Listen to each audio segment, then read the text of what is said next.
Welcome once again to the latest edition of Shelf Life Book Reviews online. Thank you as always for taking the time to watch my videos. Hopefully you do find them informative, and when you go to your local bookstore, you will seriously consider the book that I'm about to review for you this time out. And the book is Hard to Be Human: Overcoming Our 5 Cognitive Design Flaws by Ted Cadsby. This is published by Dundurn Press, and it retails for $22.95. Books are meant to challenge and stimulate us mentally. There are some books that are light and breezy reads that do not get our brain cells churning. You certainly cannot make that statement about Hard to Be Human.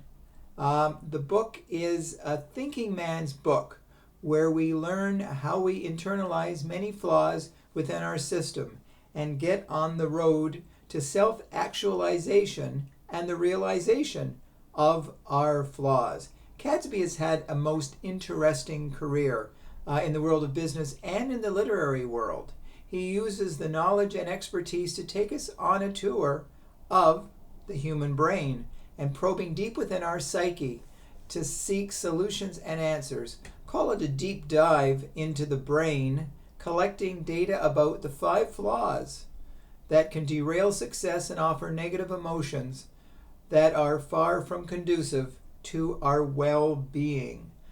He cites the 5 flaws as: we're greedy reductionists, we're addicted to certainty, we hold ourselves emotionally hostage, we compete with ourselves, and we misdirect our need for meaning. He systematically goes through these flaws as we hold ourselves emotionally hostage. We compete with ourselves, and often we misdirect our need for meaning.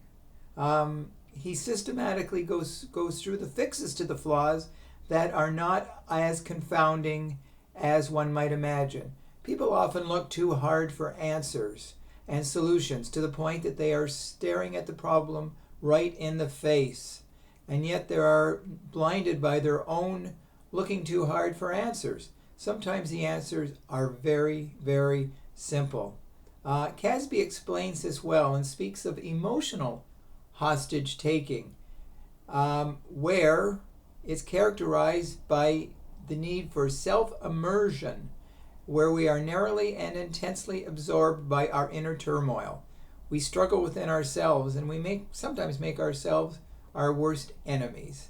And there are some simpler fixes than we realize, such as taking deep breaths and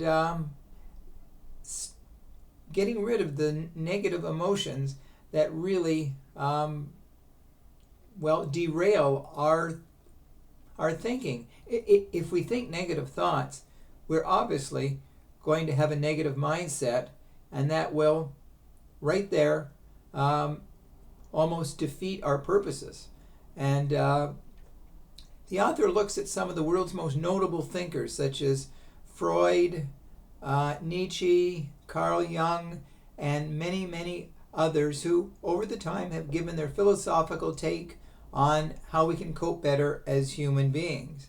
So the book is really fascinating in that he takes their philosophies and attitudes and adapts it to a modern way of thinking and a modern way of dealing with our stress, our inner turmoil, and everything else that makes us inferior instead of trying to be superior beings.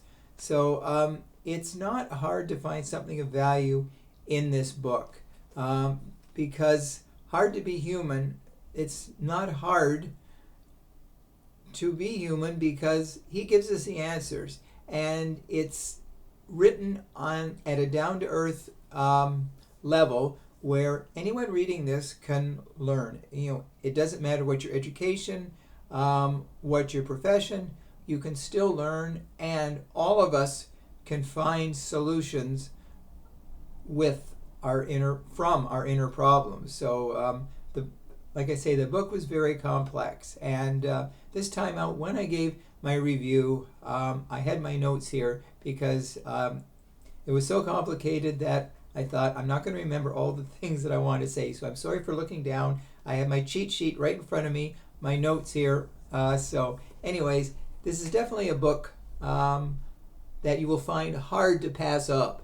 Hard to Be Human is definitely a different sort of book, and hopefully you will add it to your reading list. So let me know if you do agree with this review. So as always, I thank you for taking the time to watch my review. Hopefully next time I won't be looking at my notes as much. But like I said, it's a very complex book and one that you will enjoy. So until we meet again, and we will, with another great book, stay safe and stay sane. And remember, I'll see you at the bookstore. Bye for now.